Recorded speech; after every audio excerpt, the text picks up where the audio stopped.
안녕하십니까. 이각범의 화쟁토론 제67회입니다. 오늘은 세계가 각축하고 있는 5G 시대, 우리의 준비는 어떠한가 하는 것을 주제로 전문가 두 분 모시고 말씀 나누겠습니다. 오늘날 5G 시대에 이르러서 우리가 모든 것을 접합하고 또 여기에서 새로운 융합 기술을 만들어내는 새로운 시대를 열었다고 합니다. 5G 시대는 흔히 말하는 4차 산업혁명과 융합되어서 새로운 기술, 새로운 서비스, 그리고 새로운 비즈니스 모델들을 만들어가고 있습니다.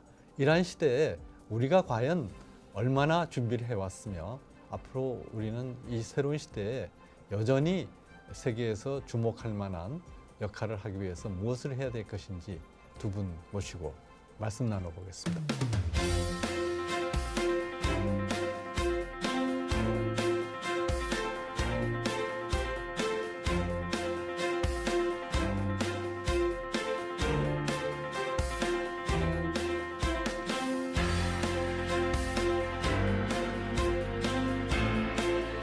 오늘 참가하신 두 분은 권영선 카이스트 교육원장님 나오셨습니다. 안녕하세요. 네, 그리고 안녕하세요. 김성철 고려대 도서관장 나오셨습니다. 네, 안녕하세요. 전공으로는 권영선 교수님은 카이스트 기술경영학부에 계시고 김성철 교수님은 고려대 미디어학부에 계십니다.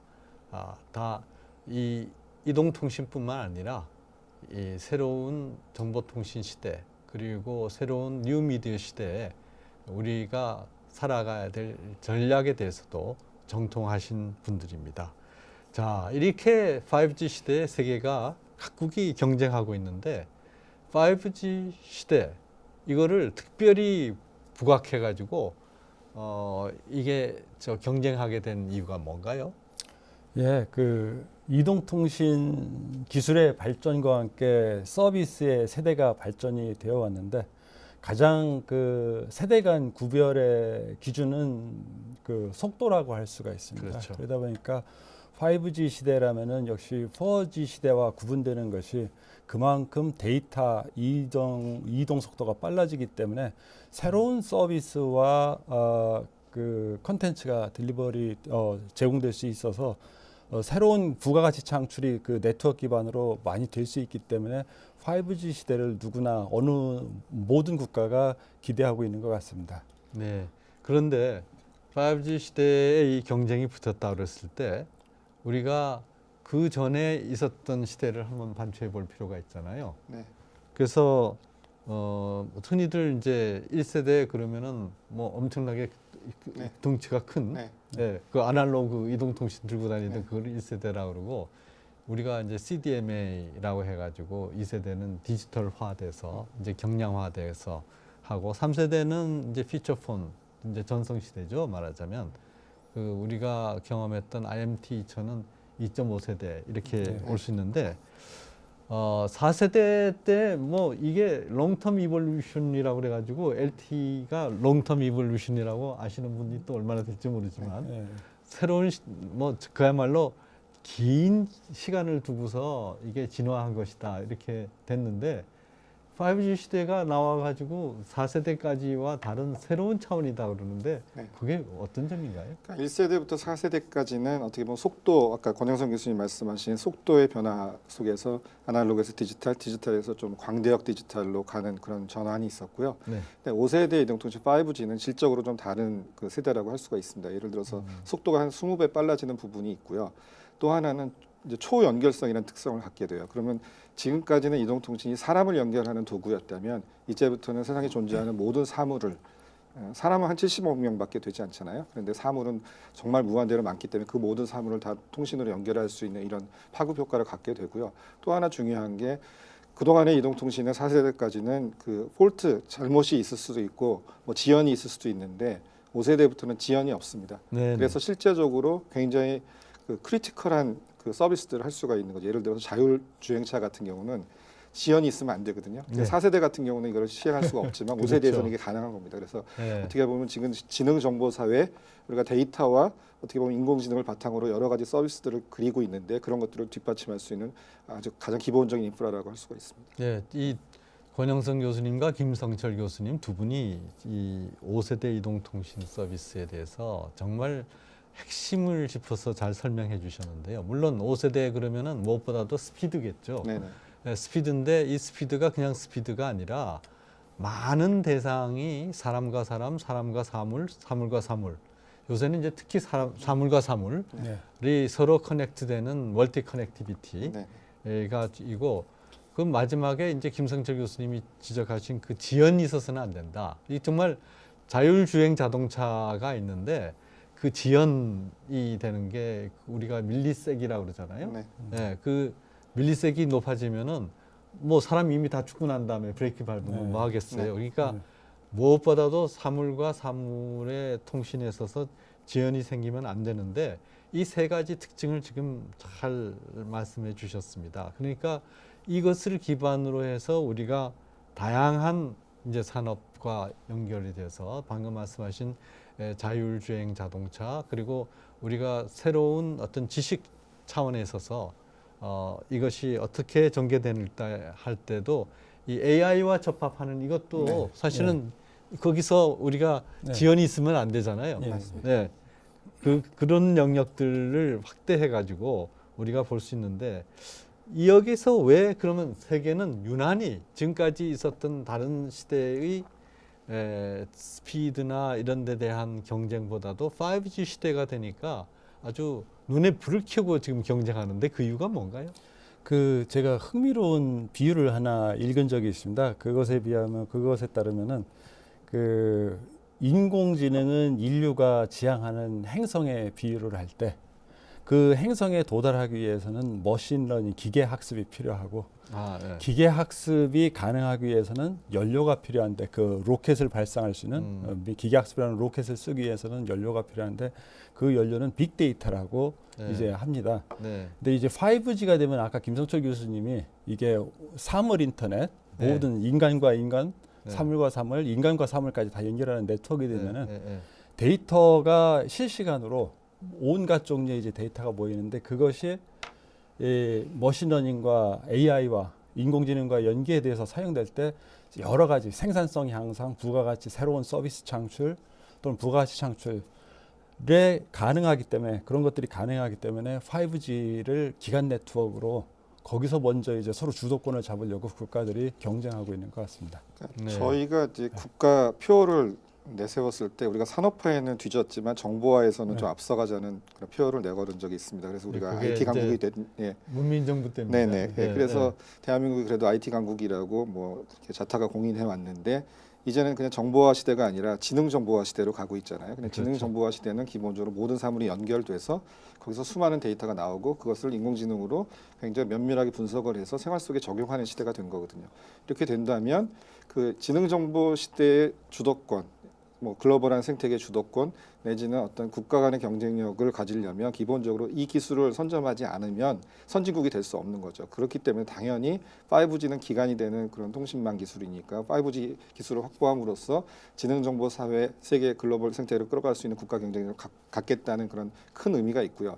그래서 지금 뭐 미국과 중국 간의 무역 분쟁이 일어나고 있는데 좁혀서 보면 이건 사실 5G 기술 선점 전쟁이거든요. 그러니까 양강이 경제의 양강이 결국 다음 경제의 주도권을 놓고 싸우는 것이 5G 화웨이나 뭐 이렇게 탄압으로 나오는 것들이 미국에서 사실 여기에 이제 초점이 맞춰져 있는 부분이 있고요.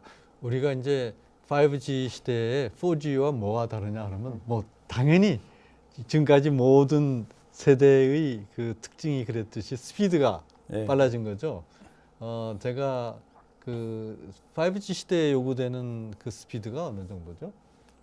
그게 이제 최대 속도 20기가 bps까지 한다는데 아직까지는 구현되는 거는 한 3기가 그 정도, 2기가 그 정도인 것 쉽게 같습니다. 말씀드리면 이렇게 비유를 하면 될 것 같아요. 예를 들어서 이동통신망이 굉장히 비싸거든요. 네. 그래서 이 이동통신을 가지고 사실은 생활 속에 적용할 때 가성비를 따져야 되는 부분이 있습니다. 4G까지는 모든 5천만 국민이 스마트폰으로 TV를 보는 게 불가능했거든요. 굉장히 네. 경제적이지 않은 거죠. 네. 또 그 트래픽을 감당할 수가 없습니다. 근데 네. 5G가 되면 모든 사람이 영화를 동시에 볼 수 있고 TV를 볼 수 있을 정도의 트래픽을 감당할 수 있으니까 네. 그렇게 되면 우리가 사실은 4G 세계에서 할 수 없었던 수많은 일들을 사실은 네트워크상에서 하게 되는 것들이죠. 그 정도의 질적인 차이가 있다고 보시면 됩니다.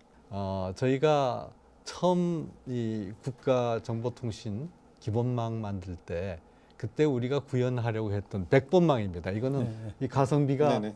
문제되는 이동통신망이 아니라 백번망에서 구현하려고 그랬던 게 얼마인지 아세요? 한 1메가 네, 맞아요. 그런데 지금 네. 말씀하시는 20기가bps거든요. 네, 네, 그러니까 이게 정말 그것도 백번망이 아니라 네. 우리가 그 1메가bps를 구현해 가지고 서기 2000년에 드디어 세계에서 가장 많은 인터넷 사용 인구 1000만 명을 돌파했는데 그것으로 우리는 그야말로 정보통신 인프라의 강국이다 이렇게 했는데 지금 5G 시대에 구현하려고 하는 백번망이 아닌 이 모바일 환경에 있어서의 속도가 20기가bps니까 그 변화의 속도를 우리가 감지할 수가 있습니다. 그리고 이렇게 되니까 우리가 이제 이 멀티 커넥티비티가 빠른 속도에 의해서 이제 가능한데요. 그런데 지금 다른 나라가 이 기술적인 차원에서 나라마다 어떤 차이를 가지고 접근하고 있습니까? 아니면은 이 하나의 목표를 향해서 가나요? 뭐 이동통신 기술로 보면 일단은 장비가 있을 것 같고요. 네. 그다음에 단말기 이제 저희가 스마트폰 다음 세대가 되겠죠. 단말기에 들어간 칩부터 시작해서 단말기 구현 기술이 있을 것 같고요. 그리고 또 뭐 그 네트워크상에서 돌아가는 여러 가지 서비스를 담을 수 있는 플랫폼 같은 기술이 있을 거고 구체적인 컨텐츠나 이제 서비스를 만들어내는 기술이 있을 것 같습니다. 그런데 지금 장비 시장에서는 저희가 뒤처진 게 사실이고요. 대부분 미국 아니면 그렇습니다. 중국 기업들이 선도를 하고 있습니다. 그렇습니다. 단말기 시장은 저희가 그래도 삼성전자나 LG전자가 있기 때문에 상당히 선방을 해왔는데 5G 단말기에서는 우리가 앞섰다고 절대로 얘기할 수가 없을 것 같고요. 그러면 기본적으로 이제 기기 쪽 시장은 우리가 조금 이제 약간은 뒤처져 있는 셈이 되겠습니다. 그러면 결국은 이제 플랫폼이나 콘텐츠 쪽으로 가야 되는데 플랫폼 시장에서 세계 시장에서 경쟁에서 이미 뒤처지지 4G 시대도 우리가 뒤처졌기 때문에 그러면 우리는 각 영역에서 사실은 지금은 약간은 떨어져 있는 상태라고 평가를 할 수 있겠습니다. 네, 얼마 전에 그 일본에서 나온 분석인데요. 이 5G 시대에 각국의 그 경쟁력 해가지고 1위부터 5위까지 순서를 냈는데 1위는 당연히 미국이고 네. 2위가 EU고 네. 3위가 일본이고 4위를 한국으로 꼽았습니다. 네. 그리고 5위에 이제 처음으로 이 시대에 그 중국이 들어왔는데 한국의 강점은 이제 말씀하신 바와 같이 이 단말기 이쪽 시장이고 우리가 그 전에 그 우위를 차지하던 이 네트워크 장비 이런 데서 우리가 뒤처져 가지고 지금 말씀하신 대로 중국과 미국이 네트워크 장비에서 1등이다 이렇게 나와서 그러니까 저희가 이제 그나마 잘하는 게 있다면 제가 아까 말씀드릴 때 빠뜨렸는데 네트워크 운영 기술은 저희가 최고 앞서 있다고 봐요. 왜냐하면 저희가 전국망을 다 갖고 있고 또 복수의 전국망이 있어서 경쟁을 하는 부분이 있어서 네. 망을 운영하는 그런 노하우는 저희가 세계 최고라고 생각합니다. 근데 그 동안에는 이제 국산 장비도 들어가고 국산 단말기도 있고 해서 저희가 사실 망 운영에 있어서 어느 정도의 원천 기술을 가지고 할 수 있는 부분이 있었는데 지금 5G 망에는 이제 중국 장비도 들어가고 외산 장비들이 많이 들어가게 되면 아마 망 운영 쪽에서도 우리가 예전처럼 그렇게 좀 그 우위를 갖기는 쉽지 않을 거라는 예상을 할 네. 수가 있습니다. 네트워크 운영망은 그동안에 이제 네. 우리 이 통사들이 잘해왔던 거죠. 맞습니다. 그런데 지금 네트워크 장비 면에서 참 안타까운 게 삼성전자가 화웨이에 뒤지기 시작했다는 게 네트워크 장비에서 2년 반 전이거든요. 네.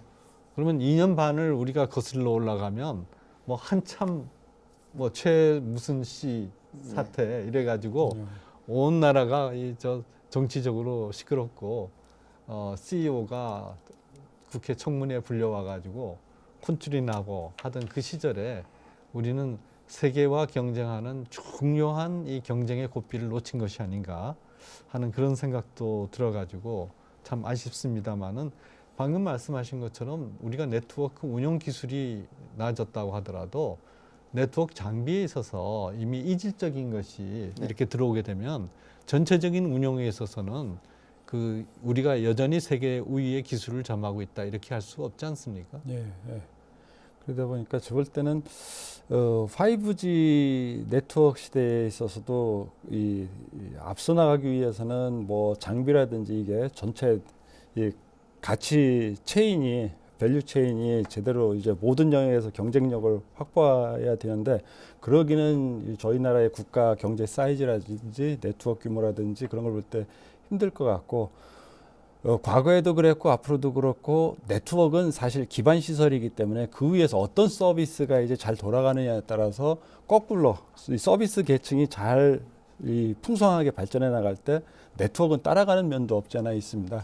그러다 보니까 실은 서비스 계층이 잘 활성화될 수 있도록 그 분위기를 조성하는 것도 실은 이 네트워크의 경쟁력 강화라든지 밸류 체인 그래서 을 성숙시켜서 가치를 창출하는 쪽으로 쓰임새 있게 발전시켜 나가는 그런 계기가 될 것 같습니다. 그러다 보니까 이 역시 수요가 그 네트워크에서 잘 발생되도록 하면은 뭐 우리나라도 일부 뒤처진 면이 있지만 그러나 서비스에서 앞서 나가면은 뭐 또 따라잡고 앞서갈 수도 있지 않을까 그런 생각도 합니다. 권 교수님 말씀에 동의를 하는데 이 굉장히 중요한 포인트를 지적하셨어요. 우리 한국이 IT에서 그래 선전할 수 있었던 비결은 기본적으로 공급 주도로 정부 주도로 네트워크를 선투자를 하고 가장 강력한 그런 네트워크를 구축하면 거기에 이제 장비 회사가 국산 장비 삼성전자 같은 회사가 붙으니까 사실 굉장히 협력을 통해서 굉장히 강력한 네트워크를 구축하게 되고 그렇게 되면 거기에 이제 다양한 단말기도 붙게 되고 서비스들이 들어오면서 전체적으로 ICT 생태계가 살아 움직이는 이런 식의 선순환 구조를 우리만의 모델을 만들었습니다. 그런데 이게 더 이상 작동하지 않게 된 두 가지 이유가 있는데 하나는 지금 권 교수님 말씀하신 것처럼 ICT 생태계에 어떻게 맹주가 네트워크가 아니라 이미 이제 수요 쪽 컨텐츠 쪽으로 갔기 때문에 이제는 오히려 네트워크에서 출발하는 게 아니라 컨텐츠나 수요로부터 출발할 수 있도록 해야 된다는 방향 전환의 그 필요성이 하나 있고요.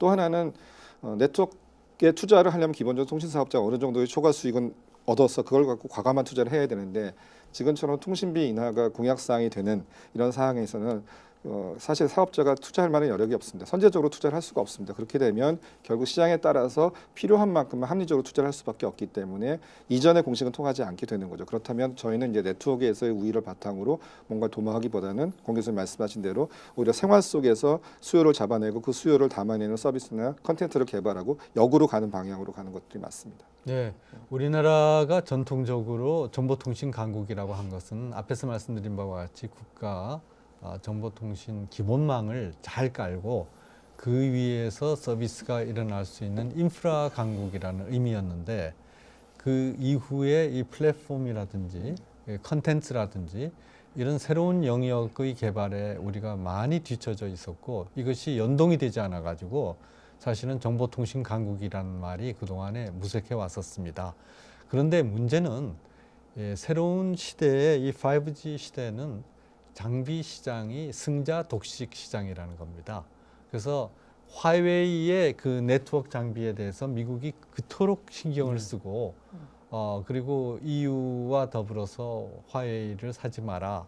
그리고 거기에서 우리의 많은 정보가 화웨이의 네트워크 장비를 통해서 새나갈 수 있기 때문에 이거는 이 자유세계의 안보와도 관련이 있다라고 하는 이유가 뭐냐면 바로 이 네트워크 장비에 많은 것이 포함되어서 같이 돌아가고 있기 때문에 그렇습니다. 그래서 스마트폰 자체에도 그 자체에 많은 이제 서비스가 일체형으로 돌아가기 때문에 이제 중소기업들 같은 경우는 정말로 문제예요. 옛날에는 거기에 어떤 그 니체 시장을 틈새 시장이라고 그러죠. 틈새 시장에 이 노리는 많은 서비스들이 존재했는데 이제는 네트워크 장비 그리고 디바이스 이런 것들이 대기업들이 주도하고 있는 것 그것도 글로벌 대기업들이 주도하는 데서 이미 모든 것이 A부터 G까지 다 쓰여가지고 나오니까 거기에서 이제 중소기업들이 설 땅이 없다라고 하는 거거든요.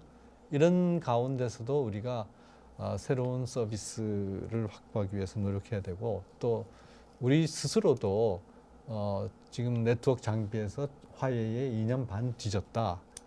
이렇게 이제 개별 회사 비교를 하면 그렇다고 하지만 이 시대에 그 우리가 뒤처졌다고 하는 네트워크 장비 이런 면에서도 새롭게 분발해가지고 세계 수준을 따라잡는 그런 거가 필요하지 않을까 이렇게 생각이 드는데 어떻게 세계 수준을 따라잡는다고 하는 이 공식에 대해서 아까 김성철 교수님은 그럴 네. 필요가 있느냐라고 이제 이의를 제기하셨는데 어떻게 생각하세요?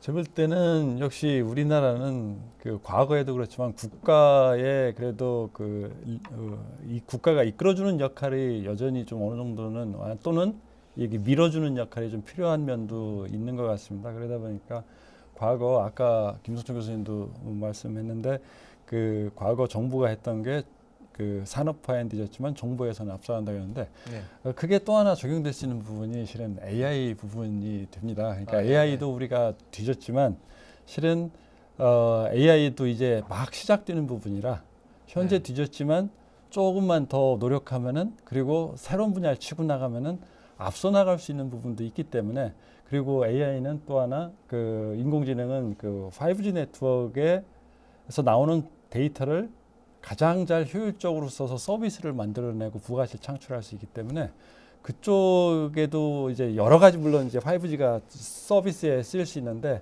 AI 쪽도 그게 아주 중요한 부분이기 때문에 거길 잘 정부와 이 산업계 그리고 학계가 같이 협력을 한다면은 뭐 우리나라도 또 치고 나갈 수 있을 것 이각봉 같습니다. 교수님은 네. 이제 초기 정부화를 담당하셨던 이제 주도를 하셨던 리더시고 네. 또 문민정부 시대 또 그 정부화를 하셨으니까 아직도 하드웨어에 대한 이게 약간의 애착이 남아 계신 것 같아요. 그런데 저희의 경험을 잠깐 돌아보면 우리가 국산 기술을 가지고 세계 시장을 제패하겠다는 굉장히 훌륭한 계획들을 가지고 여러 번 시도를 했었습니다. DNB가 그랬고요, 와이브로가 그랬습니다. 네. 그런데 국산 장비를 잘 개발해서 세계 표준으로 국제 표준으로 인정을 받고 우리가 좋은 장비를 가지고 세계 시장에 레퍼런스도 쌓고 또 시장을 개척하려는 노력을 했는데 대부분은 거의 이제 실패를 했고요. LTE도 마찬가지였고요. 그래서 5G 시대도 하드웨어로 승부하기에는 대한민국 시장 자체가 너무 작고 이미 또 이 글로벌 규모의 경제를 갖춘 기업들이 선점한 가운데서 쉽지는 않을 거라고 봅니다. 네. 또 하나는 하드웨어 시장보다는 훨씬 더 큰 시장이 보이지 않는 소프트웨어나 컨텐츠 시장이에요. 그러니까 결국은 부가가치가 더 높고 더 큰 시장이니까 그쪽으로 질적인 고도화를 해서 오히려 저는 보이지 않는 영역에 가서 지금 세계 시장 점유율이 우리가 2% 정도밖에 안 되는 영역에 사실은 점유율을 높이는 전략이 맞는 것 같고 그 중에서 가장 대표적인 게 이제 뭐 AI 소프트웨어라든가 AI 소프트웨어 기반의 어떤 다양한 컨텐츠라든가 이런 부분인 것 같습니다. 그래서 이렇게 전환을 해 나가는 그런 시점에 저희가 와 있다 이렇게 말씀을 드릴 수가 있겠습니다. 네. 근데 그렇게 우리가 이제 새로운 그 소프트웨어 네. 컨텐츠를 이루는 데이터 네. 그리고 지금 4차 산업혁명 시대의 대표적인 산업이라고 한다면 네. 데이터 산업, 네. AI 산업, 네. 로봇 산업, 미디어. 미디어, 네. 그다음에 데이터 산업 이렇게 이제 하는데 이런 것들 자체가 사실은 개별적으로 볼 수 있는 게 아니라 다 하나의 연결돼 생태계로 있거든요. 보셔야 되죠. 하나의 생태계로 네. 봐야 되거든요. 그렇습니다. 그런 면에서 우리가 어떻게 이 생태계를 구축해야 하느냐 하는 데 있어서 그거는 정부가 나서서 할 수 있는 일이 아니라 네. 이제 민간이 해줘야 되는 거거든요. 정부가 안 나설수록 좋은 것 같습니다. 그렇죠. 그래서 그 정부가 안 적극적으로 나서고 동의합니다. 네. 그렇게 하려면 나중에 이제 그 문제는 우리 권영선 교수님하고 사실은 우리 저 정부와 전략위원회 같이 하면서 네네. 아주 그 현재 우리가 갖고 있는 이 규제 네. 제도적인 장벽을 극복하기 위해서 권영선 교수님 참 많이 노력해 주셨는데 그런 면에서 우리가 한번 나중에 토론 시간에 다시 한번 내서 얘기하기도 하고 문제는 이렇게 다양한 분야를 합해서 한다는 거는 이 커넥티비티를 높여야 된다는 거거든요. 그래서 다시 한번 말씀드리면은 이 5G 이동통신의 특징을 3가지로 요약하면 첫째로 아주 빠른 속도입니다. 20기가 bps를 구현할 수 있는 이동통신상에 있어서의 환경이고 그다음에 두 번째로는 이 커넥티비티 그 많은 접속을 가능하게 동시에 할 수 있어야 되고 이제 세 번째 특징이 지연의 최소화 네.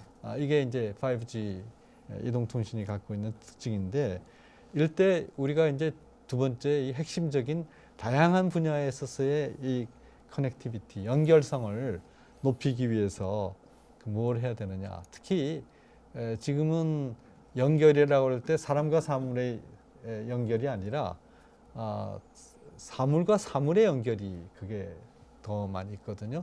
뭐 한 예로 들어서 그 우리가 이세돌 구단과 이 AI가 같이 격돌했던 딥러닝이라고 하죠. 그러니까 이 머신러닝, 기계 학습의 하나의 그 일부인데 우리가 딥러닝이라고 따로 해서 많은 분들이 알고 계시기 때문에 그 딥러닝 기술에 의해 가지고 AI가 했지만은 그 AI라는 것 자체도 많은 CPU를 커넥트해 가지고 하는 일종의 퍼베이시브 컴퓨팅의 일환으로서 된 것이 아닙니까? 그러니까 우리가 이게 커넥트 한다는 것이 얼마나 새로운 기술을 서비스로 구현하기 위해서 필요한 것인가 하는 것을 아는데, 이때 우리가 흔히 얘기하는 것이 이 모든 것을 합해서 IoT라고 그러죠. 그래서 이 사물 인터넷망.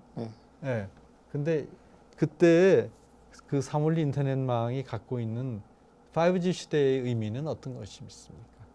결국은 이 데이터 양인데, 사물 인터넷 시대에는 과거에 우리가 굳이 정보가 필요하면 찾아가서 계측기를 설치하고 거기서 이제 미세먼지만 보더라도 그랬었는데, 사물 인터넷 시대가 되면은 결국은 이 실시간으로 이 인바이러먼트, 그러니까 우리를 둘러싸고 있는 환경 관련 모든 정보를 이제 실시간으로 파악할 수 있다는 거니까, 그런 면에서 커넥티비티가 이제 어떻게 보면은 완벽하게 구성이 된다고 할 수 있는데, 물론 그에 따른 정보를 쉽게 모을 수 있는 장점도 있지만 또 하나 단점도 있습니다. 거기에는 모니터링, 그러니까 이 감시가 가능해지고 그런 측면도 있어서 이게 좋은 면과 나쁜 면이, 커넥티비티가 실은 많은 것을 가능하게 하지만 또 그로 인해서 발생할 수 있는 다른 어떤 부작용도 있기 때문에, 이게 인간의 미래에 정말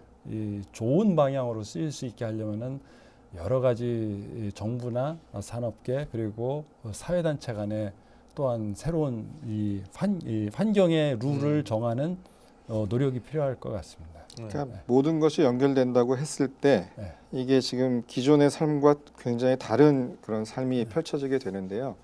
지금 권영선 교수님 말씀하신 것처럼 저희가 수집할 수 있는 정보의 양에 굉장히 차이가 있게 돼요. 예를 들어 저희가 운전한다고 생각해 보세요. 지금 운전자가 지금 알 수 있는 거는 계기판에 나오는 정보 정도거든요. 그런데 모든 것이 연결되는 세상이라고 하면 기본적으로 운전자의 습관도 전부 다 잡히게 되고요. 자동차 자체에서 벌어지고 있는 모든 상황도 다 정보가 잡히게 되고요. 도로 상황도 다 오게 되고, 옆에 가는 차, 반대편에 가는 차, 일단 주변에 있는 사람들까지도 전부 다 모든 정보가 취합이 되니까, 그렇다면 가장 안전한 운전을 할 수도 있게 되고 사고도 방지할 수 있게 되고, 그러니까 사회가 기본적으로 바뀔 수가 있는 거죠. 그래서 저는 모든 사물이 지능화되고 똑똑해지고 그 똑똑한 판단들이 데이터로 다 모아져서 인공지능으로 뭔가 의사결정을 훌륭하게 하게 되면, 이 여파가 뭐냐면 기본적으로 모든 삶의 현장이 바뀐다는 겁니다. 예를 들어서 공장이 스마트하게 바뀌게 되고요. 그러면 생산성이 상당히 올라가겠죠. 도시가 바뀌게 되면 도시의 범죄도 방지할 수 있고, 저희가 공해 같은 문제도 해결할 수 있게 되고요. 개인의 삶의 질이 굉장히 또 달라질 것 같아요. 예를 들어서 뭐 검침이 된다거나, 아니면 뭐 집에 있는 애완견을 우리가 멀리서도 볼 수 있다거나, 이런 것들이 가능해지기 때문에 지금까지 기술로 할 수 없었던 그런 새로운 영역을 저희가 펼칠 수가 있다는 거죠. 그럼 그렇게 보면 이 연결성이라는 게 주는 도전은 상당히 막대하다고 볼 수가 있습니다. 네. 우리가 이 새로운 이 5G 기술을 이용해 가지고 이 높은 스피드를 또 다양한 연결성으로 확장할 때, 거기서 우리가 많은 이 서비스를 얻을 수 있습니다. 지금 우리 김성철 교수님이 몇 가지 예를 들어 주셨고, 그리고 권영선 교수님은 바로 이런 다양한 서비스를 펼칠 때 갖게 되는 필연적인 기존의 제도와 기존의 규제가 갖는 그런 그 확장을 지향하는 측면을 막아야 된다, 이런 말씀을 해주셨는데, 그동안에 우리나라에서 이제 새로운 서비스가 구현될 때마다 이동통신 회사들이 뭐가 돈이 되는가 그거 고민하지 않았습니까? 그렇습니다. 네, 그래서 어떤 서비스를 통해서 우리나라 이동통신 산업들이 새로운 비즈니스를 할 수 있습니까? 제가 볼 때는 일단 아까 정보가 실시간으로 모여지다 보니까 그동안 맞춤형 서비스, 그러니까 그러니까 건강관리 서비스도 그렇고 이런 것들이 실시간으로 건강 상황이 체크가 되면은 미연에 예방적인 조치도 가능해지고 또 하나는 그 어떤 재난에 대한 대비도 가능해질 것 같아서 지금까지 그러니까 이건 제가 볼 때는 창의성만 있으면은 지금까지 생각하지 못했던 다양한 서비스가 만들어질 수 있는 계기가 형성되는 것 같습니다. 네. 그러다 보니까 결국은 그래서 요즘 창의성 교육이라든지 이런 것들이 더 강조되는 것이 아닌가. 왜냐하면 평소 과거 환경에서는 생각할 수 없었던 서비스를 제공할 수 있는 환경이 돼 있는데 사람들은 그 경험을 하지 않았기 때문에 무엇가 실제 사람들에게 그 불편한 점을 풀어줄 수 있는지 그런 것들을 미리 잘 생각만 해낼 수 있다면은 거기서 새로운 이제 부가가치 영역이 만들어질 것 같습니다. 네, 그러니까 그렇죠. 결국은 4G보다는 상당히 막대한 그 투자가 소요되기 때문에 그 사업자들 입장에서는 시장이 어디 있느냐, 도대체 우리의 막대한 투자를 정당화시킬 수 있는 킬러 애플리케이션이나 서비스가 무엇인가를 고민할 수밖에 없는데 어느 사업자도 정답을 갖고 있지는 않습니다. 그래서 지금도 공부를 하고 있는 것 같고요. 그래서 제 생각에는 일단은 막연하게 드는 생각이지만 저희가 이제 그 시장을 B2B 시장과 B2C 시장으로 나눈다면 일반 컨슈머 시장에서 나올 수 있는 건 결국 연애, 오락 이런 거밖에 없습니다. 지금 뭐 영화를 좀 더 뭐 실감 있게 본다거나 홀로그램을 한다거나 아니면 영상을 조금 더 또 훌륭하게 본다거나 이 정도인데 그러면 오락을 조금 더 충실하게 하자고 그 막대한 그 망에 투자를 하고 단말기를 비싼 걸 사야 되느냐 이렇게 보면은 조금 저희가 고민할 부분이 있는 것 같고요.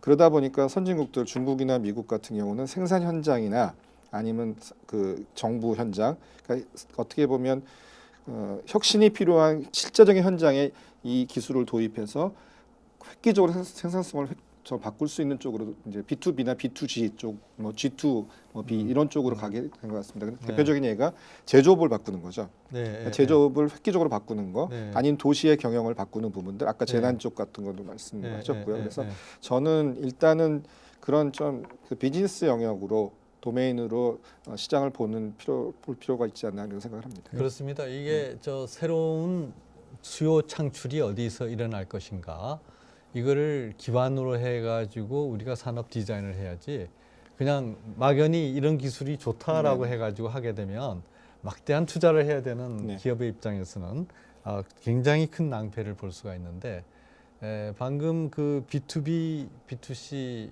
B2G 이 전문 용어를 김성철 교수님이 말씀하셨기 때문에 제가 잠깐 B2B는 잘 아시는 바와 같이 비즈니스 투 비즈니스, 그래서 기업 대 기업 이 거래고요. B2C는 기업이 해서 소비자에게 주는 컨슈머 B2C고, 그다음에 B2G는 기업이 정부를 향해서, 가버먼트를 향해서 하는 것입니다.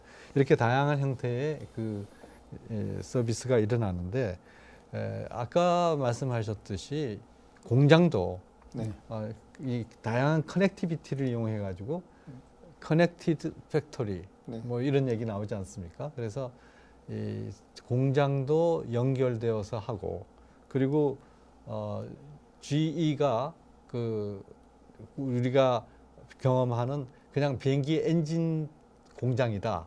여기에서 요새는 비행기 엔진 서비스 사업으로 벌써 한 10년 전에 바꿨죠. 그래서 GE가 뭐 적자가 난다 그러던 GE가 그걸 통해 가지고 GE는 더 이상 하드웨어 산업이 아니다. GE는 이미 이 새로운 정보통신을 이용한 소프트웨어 산업이다. 그래서 GE라는 산업 자체가 바뀌었다. 루 부사장이 이 GE를 혁신했던 대표적인 사람인데 그분이 와가지고 GE의 혁신 모델에 대해서 설명할 때 제가 그때 사회를 봤었거든요. 네, 그때 그분이 한 얘기를 생생하게 기억하는데 앞으로 GE의 이 항공기 엔진은 인공지능을 활용해서 언제 어느 비행기에 간 항공기 엔진이 어느 부분에서 결함이 있을 수 있다는 걸 미리 감지해내고 하기 때문에 거기에서 그 항공기 엔진의 결함을 미리 알아내서 항공기 사고율을 줄이고 점검 비용을 줄인다. 아까 권영승 교수님이 말씀하셨듯이 네. 환자가 어느 병이 걸려서 치료를 받게 되면은 막대한 사회적 비용이 들어가지만 그거를 미리 저 환자는 언제 어떤 병이 일어날 수 있다는 거를 이미 예방해 줄 수 있다면 네. 예지해 줄 수 있다면 이거는 정말 의료 비용에 있어서 엄청난 차이가 나는 것이죠. 저희가 이제 네. 지금 뭐 말씀하신 그런 가능성들은 충분히 보고 있습니다. 그런데 이런 가능성을 실제로 이제 연결시키려면 몇 가지 전제 조건이 필요한데요. 하나는 우리나라 같은 경우 지금 말씀하신 원격 의료 같은 경우도 기술은 어느 정도 준비가 돼 있고 또 사업화할 수 있는 비즈니스 모델도 어느 정도는 준비가 돼 있는데 일단은 의료법 자체가 허용하지 않기 때문에 규제 문제 때문에 네. 진도가 안 나가고 있는 부분도 있고요. 네. 자율주행차도 사실상 실험할 수 있는 정도의 기술은 있지만 또 그쪽에 응용할 수 있는 또 수익 모델도 있거든요. 그런데 네. 이것도 또 역시 규제 문제가 있고요. 그래서 제도적으로 시장에서 혁신과 실험을 할 수 있도록 풀어주는 그런 노력도 필요하고요. 구체적으로 이걸 돈으로 연결시킬 수 있는 비즈니스 모델도 조금 더 정교화되는 부분들이 있고 하는데 저희가 이제 너무 기술 쪽만 강조하다 보니까 나머지 부분들이 좀 못 따라오는 그런 아픔들이 있습니다. 네. 실은 B2G와 관련해서도 우리나라 지방 정부도 일부는 앞서가는 데가 있습니다. 네. 뭐 특정 이름은 말씀드리긴 그렇지만 예를 들어서 AI를 이용해서 교차로에서 어떻게 하면은 이 교통 체증 없이 그렇죠. 빨리 갈 수 그렇죠. 있는가? 네. 그게 더 나아간 이제 상상까지 해서 기술 개발을 해나가는 기업도 있는데 그 기업이 상상하는 것은 아예 교차로에 신호등이 없는 교차로. 네. 왜냐하면 그 정도로 이 전부 다 컨트롤이 되면은 네. 그 신호등이 없애고도 교차로에서 전혀 부딪힘 없이 네. 이렇게 지나갈 수 있는 그런 환경도 꿈꾸고 있기 때문에 네. 실은 이 규제만 다 풀어주고 기업들이 마음대로 상상의 나래를 펼칠 수 있게만 해준다면은 네. 실은 그 발전해 나갈 가능성은 아주 크다고. 진도가 여러 생각보다 분야에서. 빨리 나갈 수가 네. 있을 겁니다. 네. 지금 저 교차로 말씀을 잘 하셨는데 사실은 그동안에 이 감지형 네. 응? 저 네. 통신 해가지고 신호등이 이 저 도로면에 차가 있느냐 없느냐를 보고 차가 없으면은 바로 이제 빨간 네, 신호등으로 바꿔주고 뭐 그런 거는 뭐 스탠포드 대학이라든지 이런 캠퍼스 안에 같은 경우는 이미 오래전에 이제 실시되고 했는데 그런데 그런 것을 넘어서서 이제는 예를 들어서 서울이라는 도시가 있을 때 한 부분에 잘 풀어줬다 그래가지고 교통이 체증이 없어지는 게 아니라 그렇죠. 전체로. 잘 가더라도 어느 부분에서 막혀버리면은 그 교통 체증이라는 거는 엄청난 비용을 하니까 전체 서울시를 네. 다 봐서 그게 커넥티비티거든요. 네. 그게 커넥티비티에 의해 가지고 전체 서울시를 보고 이 스페이스가 얘기하는 듯이 커넥티드 스페이스가 되는 연결된 공간이 될 수 있도록 하는 그런 작업이 필요할 것 같고요. 이제 커넥티드 팩토리라는 거는 이제 이것에 의해 가지고는 흔히들 SCM 공급 관리망과 그리고 CRM 고객 관리망 이 자체가 새로운 지능에 의해 가지고 원활하게 됨으로써 그 자체가 끊임없는 생산으로 이어질 수 있다 하는 것을 우리가 보게 되고요. 그다음에 이것 자체가 사회 전체적으로 이게 연결이 되게 되면 상당히 여러 가지 면에 있어서의 뭐 심지어는 커뮤니케이션 블락 같은 것도 없앨 수가 있을 것 같아요. 당연히 좋아지는 부분도 있을 겁니다. 그런데 이게 이제 사이드 이펙트가 상당히 강해질 수가 있습니다. 역효과들이 있어서 오히려 나빠지는 부분도 있지 않을까. 그래서 저희가 양쪽을 균형 있게 다 예측하고 통제해야 되지 않을까 하는 생각도 합니다. 커넥티드 소사이어티 할 때 그때 네. 이제 문제는 뭐냐면 범죄가 발생할 수 있는 요인들을 미리 네. 찾아내 가지고 네. 범죄를 예방해 준다고 할 때 우리가 커넥티드 소사이어티 예를 쓰는데 네. 네. 그런데 이제 우리 김성철 교수님이 말씀하신 이게 악용될 수 있는 네, 여지가 인권 있다는 침해 건 여지도 있고 프라이버시 문제도 있어서 이 두 가지 가치가 이제 충돌하게 되는 부분이 있어서 네. 사회적으로 어디에 우선순위를 두고 우리가 이것들을 위험을 어떻게 최소화시키고 또 그 혜택은 극대화시킬 것인가 하는 논의들이 돼야 될 것 같습니다. 네. 그래서 이런 그 고도의 연결성이 올 때 지금 김성철 교수님 참 좋은 지적해 주셨어요.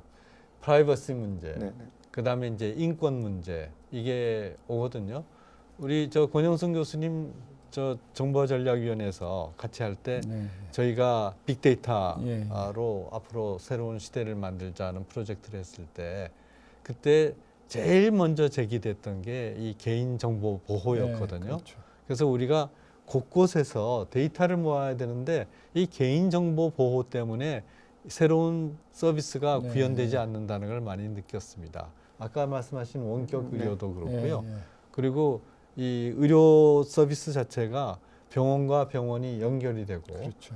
그리고 어떤 환자가 갖고 있는 특성이 빨리 병원이나 이런 의료진에 전달이 되면 그 환자의 치료에 필요한 진단과 여러 가지 치료에 필요한 정보가 빨리 구현이 돼 가지고 살릴 수 있는 환자를 네. 그게 늦어짐으로써 살리지 못하는 그런 경우들을 우리가 상정해 볼 수가 있는데 이럴 때 이 개인정보 보호라는 것과 데이터 개방이라는 것의 사이에 있어서의 이 상호 역작용을 어떻게 완화해서 제대로 갈 수 있을지 궁금합니다. 아까도 말씀드렸지만 이 새로운 시대, 4차 산업혁명 시대에 연료는 데이터라고 그러시지 않았어요. 근데 이 연료를 공급받지 못하는 4차 산업혁명의 기관차는 결국은 갈 수가 없는 것이기 때문에 데이터가 원활히 공급되려면은 데이터를 차단하는 각종의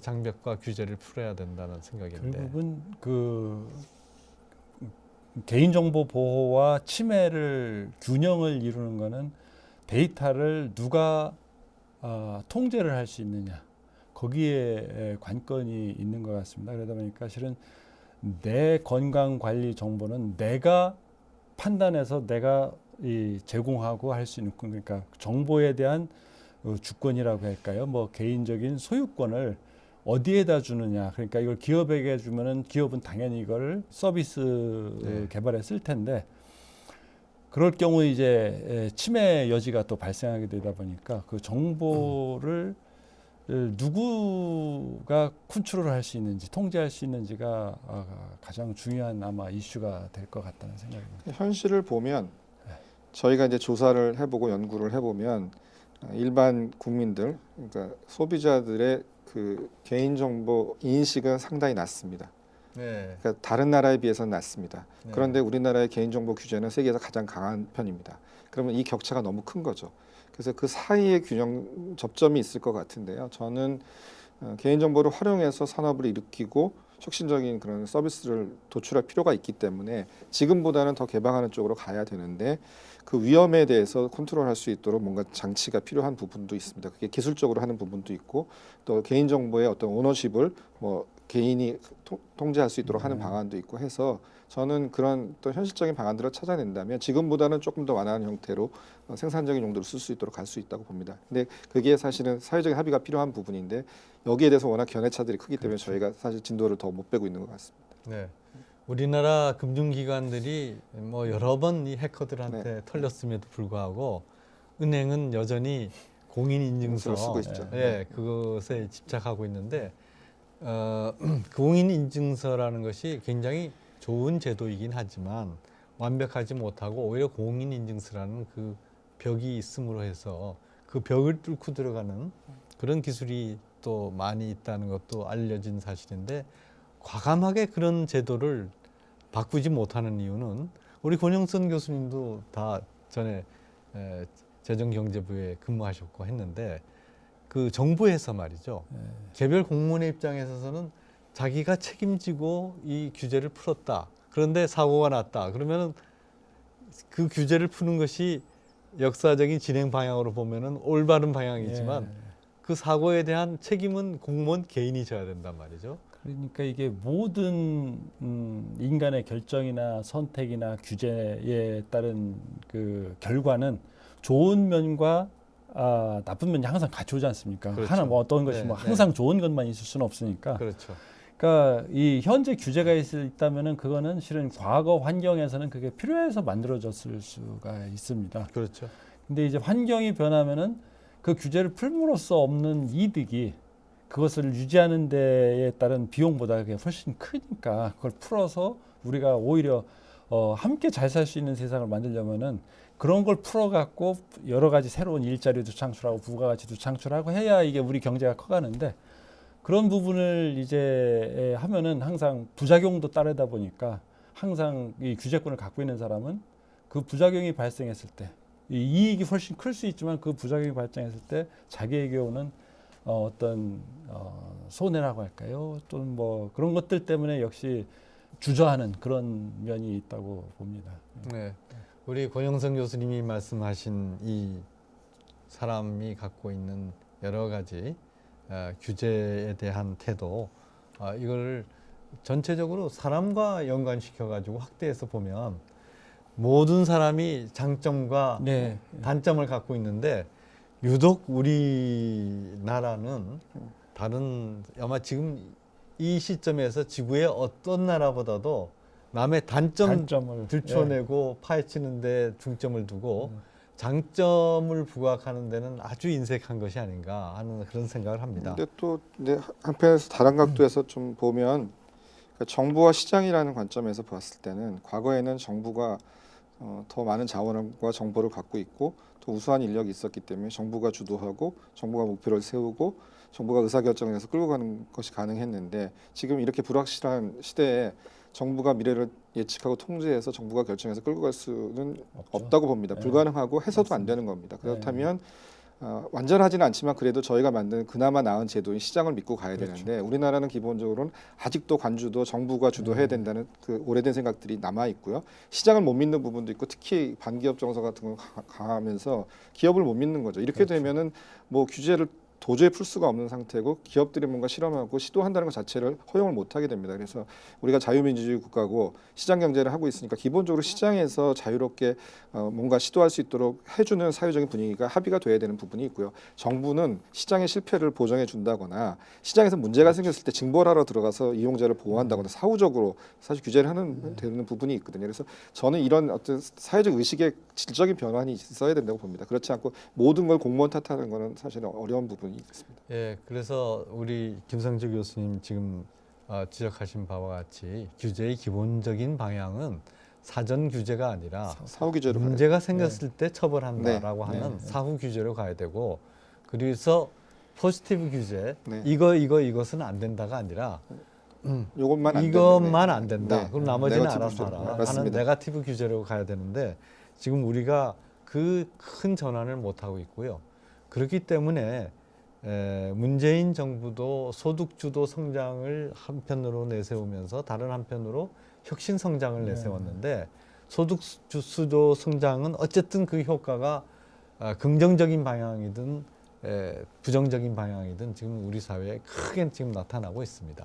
근데 혁신 성장은 그 부정적인 방향마저도 뭐가 있지 하고서 볼 수 있는 것이 별로 없는데 그 이유가 아까 지적하셨듯이 정부보다는 민간이 더 우수한 인력과 더 많은 자원과 더 나은 비전을 갖고 있는데 이거를 정부가 과거의 생각에 국집해서 내가 주도하는 혁신 성장을 하겠다. 그래서 된 거 아닌가요? 그러니까 최근에 저 정부의 발표를 제가 기억이 나는데 벤처 뭐 대책이 나왔습니다. 그런데 정부가 세금 12조를 풀어서 유니콘 기업이 지금 현재 저희가 6개 정도 돼 있는데 한 1년 기준으로 이걸 20개를 만들겠다는 발표를 했습니다.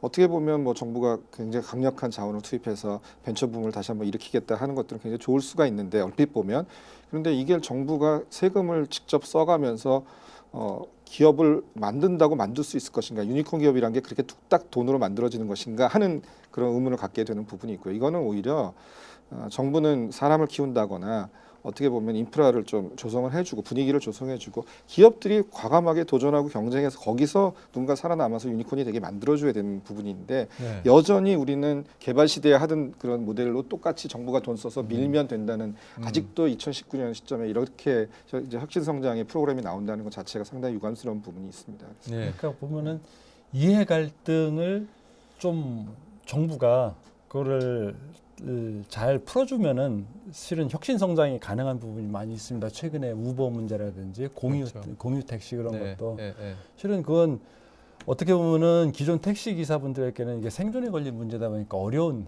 문제긴 한데, 그러나 우리가 가야 할 방향이 이제 기술 진보를 봤을 때 그런 어떤 혁신 성장이 가능하게 규제를 풀 수 있어야 되는데, 이해 갈등이 첨예하게 나오면은 이제 정부가 양쪽이 협의해서 갖고 와라. 그러면은 이거는 사실 정부는 손을 놓고 있겠다 이런 얘기가 되다 보니까요.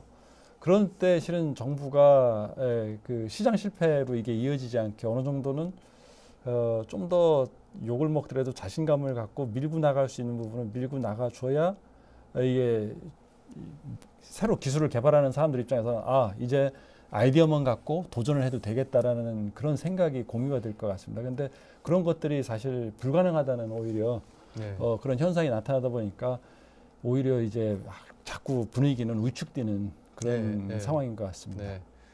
규제를 풀어야 될 부분과 규제를 그대로 가야 될 부분, 여기에서 이제 두 집단이 갈등한단 말이죠. 한 집단은 기존의 규제에서 비즈니스를 하는 집단이고, 다른 집단은 새로운 규제의 틀에서야 비즈니스가 태동할 수 있는 그런 집단인데, 그 두 집단이 갈등할 때 정부가 알아서 협의해서 가져오라 그러는 거는 정부는 아무것도 안 하겠다는 얘기죠. 그럴 때는 사실은 정부의 역할을 안 하겠다는 얘기인데, 사실 그 경우 택시 경우 보면 오히려 그 갈등을 일으키는 집단도 제대로 이해를 못 하고 있는 부분이 있습니다. 예를 들어서 이게 지금 새롭게 등장하는 뭐 그 카풀이라든가 우버 같은 서비스 대 택시 기사의 싸움처럼 이해관계 충돌처럼 비춰지고 있는데, 저는 오히려 이렇게 새로운 서비스로 돌아도 기사들은 별 문제가 없을 것 같아요. 우버 기사가 돼도 되고요. 이분들은 충분히 지금의 지위 이상으로 갖고 갈 수 있는 부분이 있습니다. 문제는 이거는 택시 기사분들의 이해라기보다는 택시 회사의 이해 부분이 있는데, 택시 회사는 뒤로 빠져 있고 분들이 나와서 지금 어려운 그런 투쟁들을 하고 계신 것들이거든요. 근데 정부는 기본적으로 도대체 누가 여기에 이해관계자인가, 이들은 어떤 목소리를 갖고 있고 어떤 부분을 사실은 포기하고 어떤 부분을 또 보상해야 되는 것들을 정확하게 알아야 되는데, 저는 그런 의지도 별로 없고, 또 그 부분을 해결할 때 약간의 용기도 없어서 그냥 그대로 방관하고 있는 것이 아닌가. 시장에서 절대로 그 싸움만 있지 절대로 저절로 해결되지는 않거든요. 그래서 사태 파악조차도 정확하게 되고 있지 않다고 보고 있죠. 그러니까 상생의 방안을 같이 함께 고민하고 하면 찾을 수도 있을 것 같은데 그런 노력이 좀 미흡하지 않나는 생각이 선진국에서는 새로운 분야에서 만들어지는 부가가치의 일부분을 올드한 분야로 일정 부분 투입해서 그쪽 부분이 다시 한번 재생할 수 있도록 도와준다거나 이런 식으로 해서 약간 창의적인 방법을 찾거든요. 저희는 이제 그런 식의 논의들이 그게 진전이 이제 말하자면 사회적 대타협인데, 네네 맞습니다. 그 대타협 기제를 정부가 만들어줘야 되는데, 지금 정부는 그런 리더십을 발휘를 못하는 거죠. 이사장님이 옛날 정부 계실 때 시장 개방 농업 부분이 다 죽는다고 해서 그때도 얼마나 치열하게 대립했습니까? 그렇지만 결국은 시장 개방으로 가서 거기서 발생한 수익을 실은 같이 공유하는 그러면서 지금 사실 상생 모델을 찾아왔지 않습니까? 그렇게 격심하게 대립하면서도 그렇죠. 그러다 보니까 그런 식의 어떤 꾸준한 노력이 결국 필요하다고 봅니다. 마지막으로 우리가 5G 시대에 이 새로운 기술을 경제 회복과 성장의 디딤돌로 사용하기 위해서 정부가 어떤 역할을 해야 될지 말씀해 주시기 바랍니다. 제가 볼 때는 두 가지를 말씀드릴 수 있을 것 같습니다. 하나는 규제를 푸는 게 있고, 하나는 역시 지원 부분이 있을 것 같습니다. 그러다 보니까 규제를 푸는 거는 이미 충분히 말씀드렸기 때문에 추가로 말씀을 안 드리고, 지원 분야로 보면은 사실 AI를 이용해서 다양한 학생들이 이제 서비스를 시도하고 있습니다. 그럴 경우 역시 벤처 창업으로 그게 잘 이어질 수 있도록 그런 어떤 생태계 조성에 지원을 해주는 역할은 여전히 필요한 부분이라고 생각을 합니다.